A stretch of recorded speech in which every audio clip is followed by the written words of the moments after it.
peligros de la cirugía bariátrica es un tema que hemos puesto el día de hoy a consideración de todo ese público que tiene tantas interrogantes, tantas preguntas y que en muchos casos se ha convertido en el camino fácil. Estoy con el doctor Juan Carlos Aveiga, cirujano digestivo. Juan Carlos, muchísimas gracias por acompañarnos. Y también con Bruno Sánchez, nuestro nutricionista, gran amigo de la casa. Hola, hola. Quiero ir directo al punto y empezar con usted primero, doctor Aveiga. ¿La cirugía bariátrica se realiza por salud o por estética? Mira, la cirugía bariátrica es una cirugía que se creó por salud. Okay. Tiene consecuencias estéticas efectivamente, porque cualquier persona obesa que baja de peso, lógicamente se va a ver estéticamente mejor. Pero es importante reconocer que la cirugía es para obesos. Es decir, si tú no tienes obesidad, no tienes por qué operarte una cirugía bariátrica. Cuando mencionas dos puntos importantes que son para obesos y por problemas de salud, ¿pudiera ser un poquito más preciso? Sí, la obesidad trae consigo una serie de comorbilidades que son consecuencias de ese aumento de peso, que vienen pues muchos problemas de salud referentes a diabetes, hígado graso, dislipidemias, hipertensión. Ha llegado hasta estudios demostrarse que esto puede ser causa de cáncer, infertilidad y una serie de problemas relacionados con las hormonas que vienen pues sujetos o amarrados a la obesidad. Si tú no mejoras tu obesidad, pues estos problemas van a aumentar o simplemente se van a estar presentes y van a provocar en sí a largo plazo pues mayores problemas. Inclusive hablamos también no solo de problemas físicos, sino también psicológicos, que son importantes. Ok, es lo que te iba a consultar y que ya me lo acabas de despejar, cuáles serían los pacientes aptos para una cirugía bariátrica, pero para el otro lado de la moneda, Bruno, también se ha conocido casos de pacientes que tienen 7 u 8 libras, pero que van al punto y al camino más sencillo, que no presentan ningún tipo de salud. Por eso quiero preguntarte, ¿qué pasa con aquellos pacientes de 30 a 45 años con sobrepeso de 10 a 15 libras, sobre todo aquellas mujeres que buscan resultados rápidos y fáciles? Pues a ver, yo lo primero que puedo decir ahí es que un cuerpo por 10 libras, 15 libras, inclusive por 30, 40 libras, desde mi perspectiva, siempre les voy a decir, hay un camino y hay una salida desde el punto de vista nutricional y de actividad física. No considero que personas por muy poco peso deberían ingresar a una cirugía, porque tenemos un órgano sano, o sea, no cumple ni siquiera criterios en los que en algún momento se creyeron que nos iban a ayudar para poder realizarnos este tipo de operación, que a largo plazo, bueno, poniendo mi punto de vista como profesional, me terminan llegando pacientes con una poca necesidad de pérdida de peso que se han hecho este tipo de cirugías con muchos problemas de malnutrición, de malabsorción, de depresión, de caída de cabello, o sea, muchos problemas que se agravan y consecuencias que pueden llegar hasta fallecer, hasta tener muerte por operarse por muy pocas libras. O sea, yo no creo que se deba realizar este tipo de procedimientos respondiendo a tu pregunta en personas que necesiten muy poco peso de pérdida. Ahora, una persona disciplinada, que esté enfocada, con una buena alimentación, con una rutina de ejercicios, ¿cuánto deberá de bajar de peso de forma natural? Yo algo que siempre digo y les comento a mis pacientes cuando llegan con esta idea de una operación bariátrica sin pensar que tienen la necesidad, igual teniéndola, yo les digo no te operes, ya, porque yo siempre les digo, yo les voy a dañar el mercado a los médicos aquí con el respeto del doc, pero es porque sí considero y lo he visto y lo he vivido con pacientes que necesitan perder 100 libras o el 30%, el 40% de su peso que lo logran. Correcto. Ya, y yo siempre les pongo sobre la mesa, ¿cuánto nos cuesta una operación? ¿No, verdad? Y estas personas que tienen esa disciplina o tienen esa necesidad, dicen, quiero cambiar mi vida, ¿por qué no empezar con un tratamiento nutricional, inclusive con psicólogo, inclusive con gimnasio, inclusive? O sea, yo le pongamos sobre la mesa cuánto vas a gastar en la cirugía y cuánto te va a cubrir utilizando todo este equipo multidisciplinario para lograr un objetivo saludable. Porque algo que no nos enseñaron, en mi caso en la universidad, es que cuáles son las consecuencias de una cirugía bariátrica mal realizada. Correcto. Claro, nos vendieron, es linda la idea para el paciente con obesidad 2, obesidad 3, con comorbilidades, pero nadie nos habló de qué es las consecuencias negativas a largo plazo. Y hoy las estamos empezando a encontrar y a vivir en muchas personas que ni siquiera cumplen requisitos para operarse. Ahora, doctora Veiga, quiero hacerle una pregunta apelando a su ética profesional y a su día a día, aquel compromiso que como médico adquieren al momento de ejercer su profesión. En el mercado es muy conocido que se ha comercializado este tipo de procedimientos abierta y de manera irresponsable también. ¿Cuál es su postura con la comunidad sobre esta situación y así evitar finales fatales ante una manga gástrica, ante un bypass de personas que no lo necesitaban?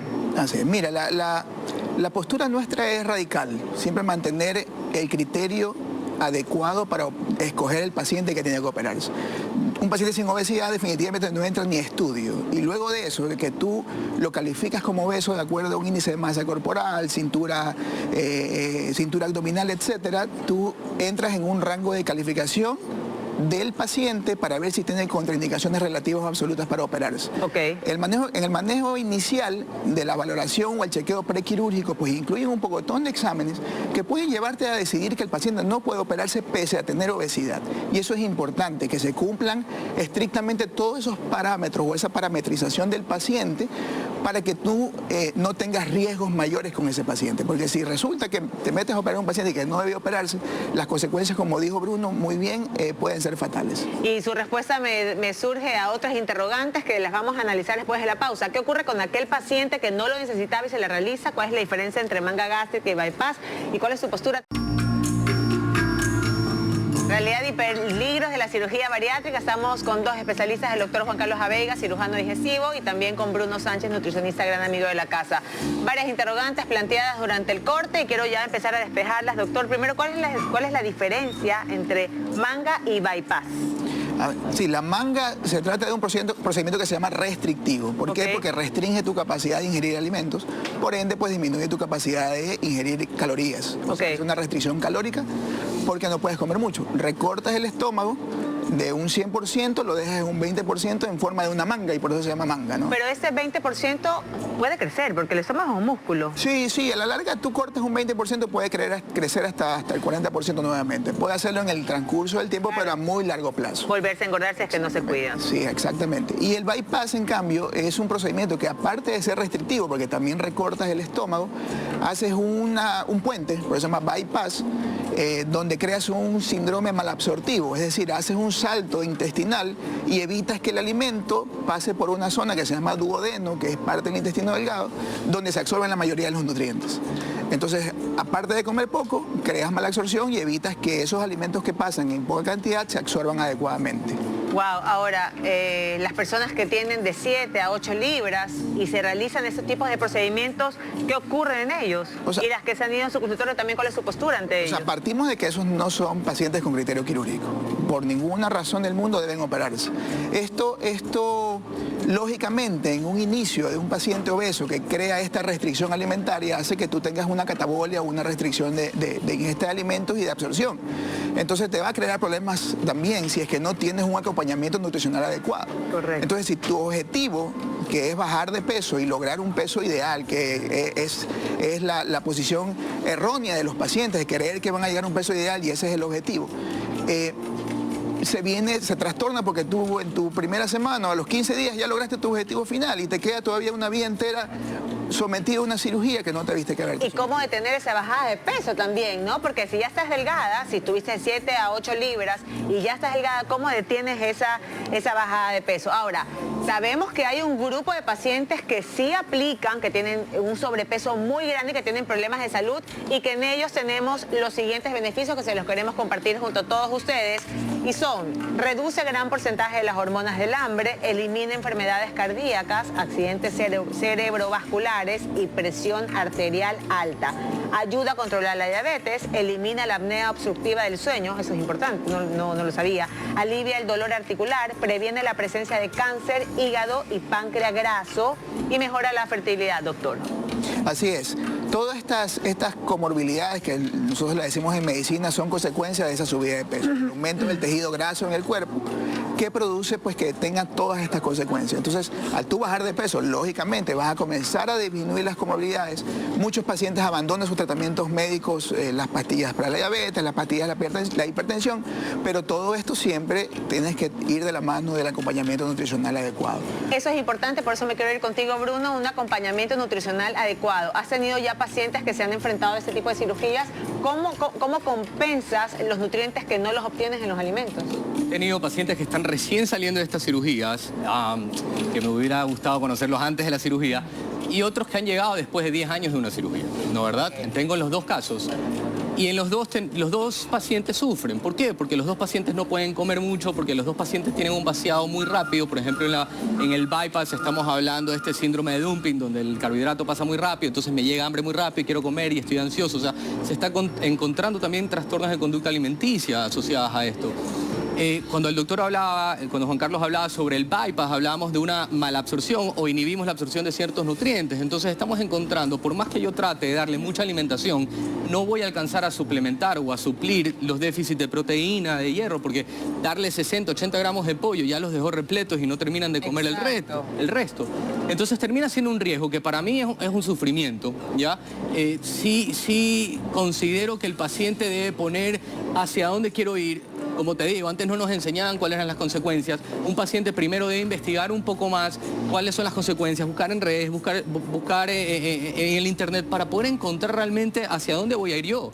Ya si hay rebote después de 15 años, si no hay rebote, en quiénes hubo rebote, si se cuidó, se descuidó. O sea, todo, no vamos a satanizar una operación, un procedimiento, pero realmente si no hay un cambio radical en el pensamiento, en el aprendizaje, como decía el doctor, en un acompañamiento, y yo le sumaría ahí la parte psicológica. Porque normalmente un paciente... Es un compendio de todo. Un paciente obeso tiene, la mayoría de ellos, sin hablar de enfermedades, tienen muchos problemas psicológicos. Exacto. Entonces ellos terminan saliendo a este camino como una vía fácil que termina teniendo muchas veces una repercusión a largo plazo. Ahora, estamos viviendo una época que no se puede negar, donde estamos en una era de la belleza, del perfeccionismo, gracias. Y que parte muchas veces también de tantos adolescentes que ven en las redes sociales. Términos como la gordofobia están presentes siempre. ¿Cómo vivir de manera saludable en esta época? A ver, yo siempre digo, una persona con un peso alto no es una persona que esté enferma, ya una persona con peso bajo no es una persona saludable. Sin embargo, hay que ver qué hay detrás. Yo siempre he dicho, ahora último se han estudiado 128 elementos o criterios determinantes de la salud.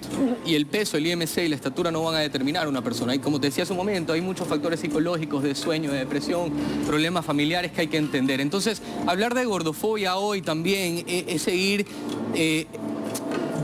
separando a una población donde hoy en teoría somos inclusivos. Correcto. Ya somos inclusivos en todas las formas, pero no queremos incluir también este tipo de personas, ya. Y yo creo que sí deberíamos ya empezar a incluirlas y analizar con cada una de estas personas, bueno, pues si requiere algún acompañamiento o alguna necesidad en el criterio también en cuanto a la persona lo quiere, acepta y decide mejorar, pues tomar un procedimiento o tomar algún accionar sobre su vida.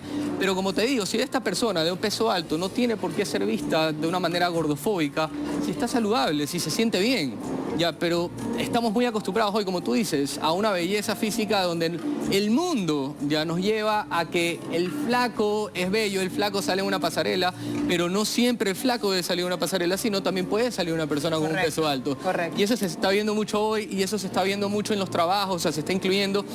Y creo que es momento de empezar a radicalizar y cambiar ese pensamiento, pero siempre buscando la salud, que es lo más importante. Ser inclusivos, ¿no? Que es lo más importante. Ahora, doctora Vega, quiero ser nuevamente enfática para que quede sumamente claro ese mensaje, cuáles son los pacientes que sí son aptos para este tipo de cirugías bariátricas y enfatizar también que si no hay un cuidado a nivel nutricional se pueden volver a engordar. Así es.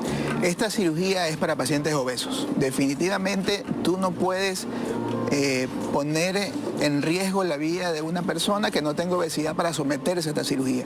Nosotros ponemos en una balanza los riesgos y los beneficios de la cirugía, porque esto tiene riesgos también. Correcto. Pero definitivamente un paciente que tiene obesidad mórbida, con todo lo que hemos hablado, hipertensión, diabetes, un paciente que no se puede agachar, que no puede vivir solo, que tiene limitaciones funcionales, un paciente que tiene limitaciones psicológicas, por esto, y precisamente hablando de lo de la gordofobia, es un paciente que va a pesar mucho más los beneficios de hacer una cirugía y de que baja de peso frente a las complicaciones, que lógicamente tú tratas de disminuirlas al máximo, tomando en cuenta todo ese chequeo previo que se hace.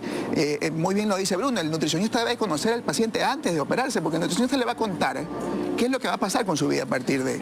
Y eso ayuda también al paciente a tomar la decisión de operarse o no, porque llegan pacientes a veces a quirófano que recién se enteran que van a tener 15 días de alimentos líquidos y se vuelven locos. Claro.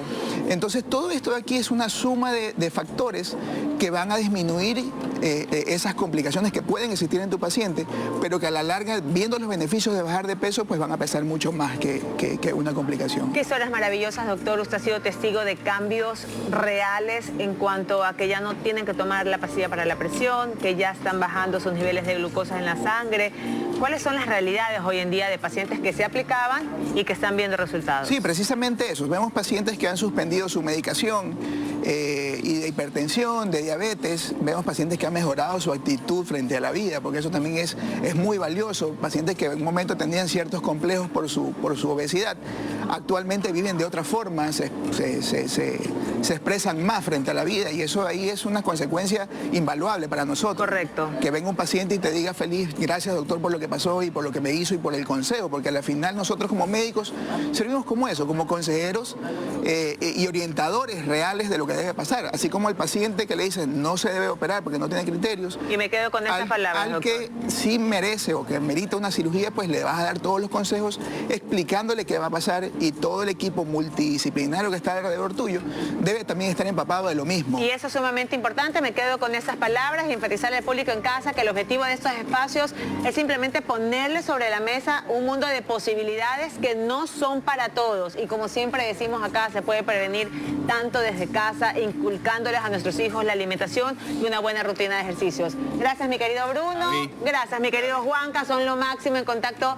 Siempre sacamos pecho que contamos con los mejores profesionales. 12:28, nos vamos a una pausa, ya venimos con más.